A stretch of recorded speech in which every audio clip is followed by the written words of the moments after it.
right, Smidge is ready for this talk. I hope I am. They say that love is blind. And while I'm no expert at love, I'm here to tell you that that statement is absolutely true. After all, sometimes it's most difficult to point out the flaws in the things that we love the most. I study anthropology, which you likely know very little about. But beyond the science, anthropology is a way of thinking critically about the world. At its core, it is the study of humankind. And while the field does have some controversial origins, when done correctly, what it's really about is telling stories. Today, I'm going to push each of you to think with an anthropological lens. Now, I know you might not trust me, of all people, to advise you on how to see the world. But I promise you that anthropology will provide you with the tools you need to be reflective and to understand your own space in a community so that you can think critically about the experience of others. Emily Martin, a leading anthropologist of science and gender, once said that anthropology as a field recognizes the elephant in the room. What she meant was that it aims to unpack the things that seem most obvious, privileging those stories that often go untold. What I have learned from Emily Martin is that oftentimes it's really difficult to point out the obvious, especially in places that we love the most. People with disabilities often face social stigmas. It is so easy to see someone with a disability and fixate on all the limitations and challenges that that person might have. It's a lot more difficult to open your mind to their actual lived experiences and to acknowledge those differences without thinking less of someone. I tend to really throw people off when I first meet them. It's so easy for people to look at me and begin to make assumptions. What types of things do you think when you see me with my guide dog? I'd like to think it's something about my athleticism or my intellect, but likely that isn't the case.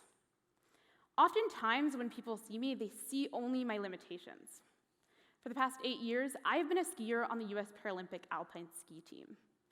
Skiing has given me so many opportunities, and with a lot of hard work and a team of incredible people standing behind me, I have had a very successful career, including competing at 2 Paralympic Games. But beyond the athletic achievements, skiing has allowed me to travel the world, which means I've spent quite a bit of time lost in airports with my guide dog in one hand and my ski boots in the other. On more than one occasion, people have come up to me to say, "But how could you possibly be a skier if you're blind?" They think that my vision limits my ability to ski. Before they even know me, they've already begun to make assumptions, to think less of me, to think of me as someone defined by my limitations and not by my abilities. You should hear what they say when I later tell them I go to Dartmouth. In all honesty, my experiences at Dartmouth have been challenging. I have questioned whether or not I belong here, and I have lost my love for learning, only to find it again in a stronger way, thanks to so many people who believed in me when I didn't even believe in myself. I am passionate about writing and sharing stories with the world, and I am honored to share my story with you today. I think what has captured me the most about anthropologists are their ability to use language and storytelling, intimately connecting people to the everyday experience. So to get you into the mindset of thinking about these ordinary experiences, let me offer you a window into a world very different than your own. I'm talking about the little things that you probably never think about. Like, when I tell you I ran into someone, it likely means that I physically walked into them.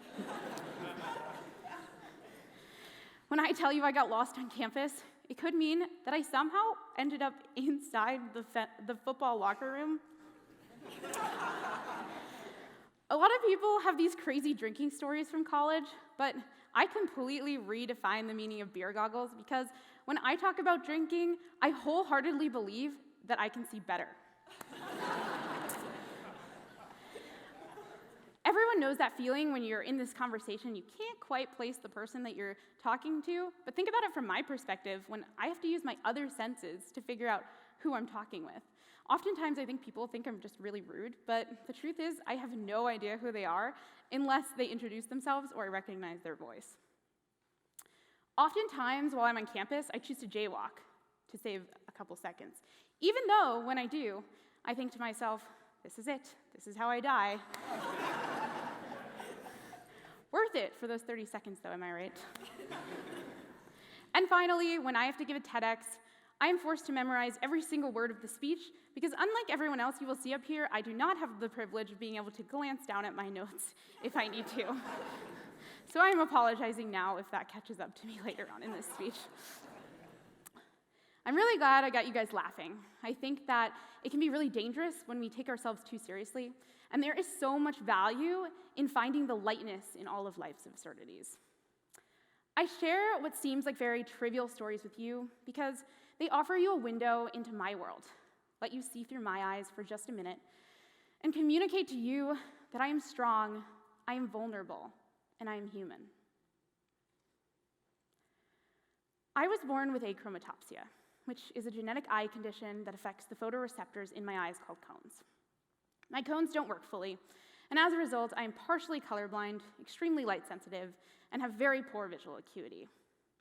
People often ask me what I can see, and that's actually a really difficult question because I've been blind my whole life. I like to tell them that I am pretty sighted for a blind girl.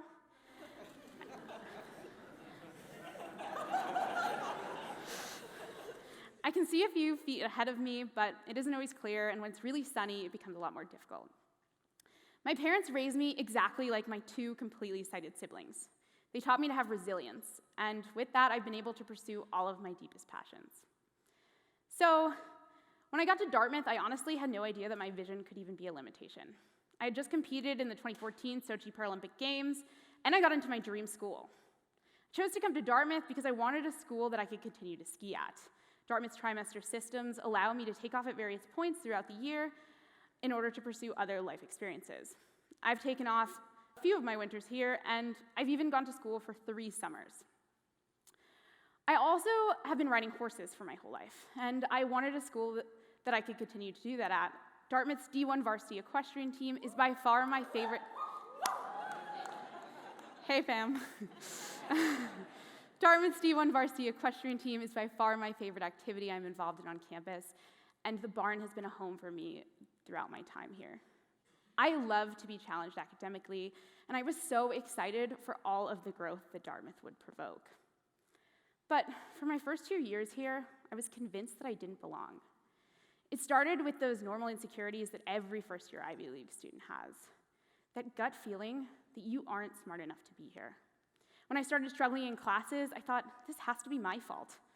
I'm at Dartmouth, one of the best schools in the country, and they chose me. So many students would have loved to have been in my position, so how could I possibly be critical? Today, I'm still acutely aware of the privilege I hold as a Dartmouth student. But with that privilege, I've also come to realize is a responsibility to leave this school just a little bit better than I found it. By the time I got to my second year here, I started to have a better understanding of the academic accommodations that I needed in order to be successful. So what exactly does that look like?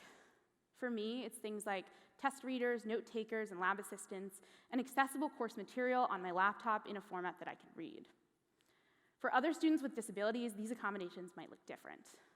But every student with a disability is entitled to equal access to course material in an accessible format at the same time as their able-bodied peers. I know that sounds very simple, but oftentimes I did not have the things I needed here. I took courses that were taught on chalkboard notes that I couldn't zoom in on to read.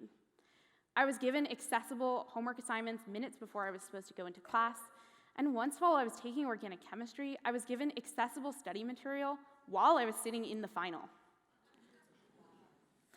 Orgo is really difficult for any student. It's especially difficult when you don't have access to all of the material.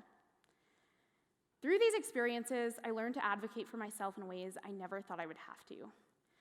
Each time, I felt like I was yelling louder and louder until I was literally screaming, and yet I still felt like no one was hearing me. As a student with a disability, every single time I walk into a classroom, I am already at a disadvantage from my sighted peers. Not having the things I needed made me feel like success was almost impossible. A breaking point for me came while I was taking a really difficult biology course. I was doing so poorly in the class that I went to the professor to see if they could help me. They told me that the course was very visual and that I should think about transferring to a school that wasn't on trimesters because Dartmouth was too fast-paced for me. I'd already begun to question whether or not I belonged here, and this affirmed my worst nightmare. They told me I didn't belong at a school like Dartmouth. Now I know what you're thinking. If I was so unhappy, why didn't I just think about transferring? And I did.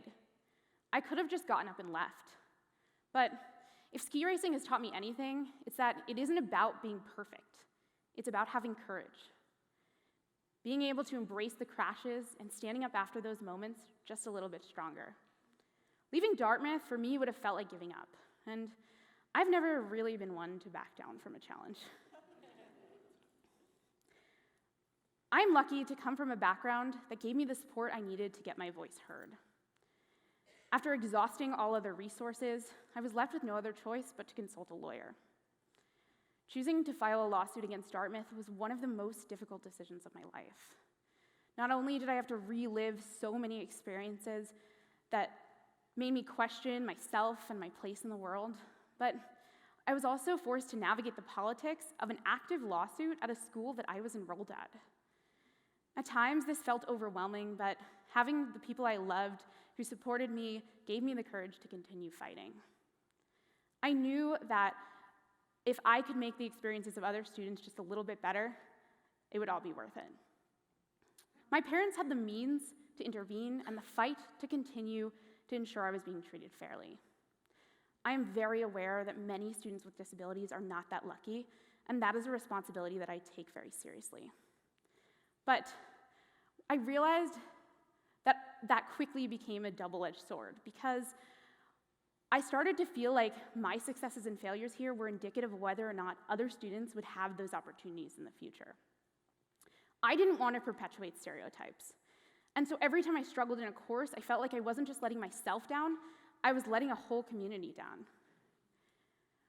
I'm only one person with one unique set of experiences, and I felt like I had to advocate for such a diverse group of individuals. But when I was thinking in this way, I was missing the point, because ultimately it isn't about our similarities that connect us as humans, it's about our ability to learn and grow from our differences. With that in mind, I realized it's not about being the voice for these other people, it's about creating a platform in which other voices can be heard. I wanted other students to feel like they could speak out about these issues, which is why I was so passionate about creating tangible institutional change at Dartmouth. I was able to use my experiences here to provoke policy shifts that will help all students with disabilities. What that will look like is a public corrective action plan to better serve students with disabilities on this campus, increase technology in classrooms to implement more universal design, as well as a mandatory faculty training that is now known as the Mannella Protocol.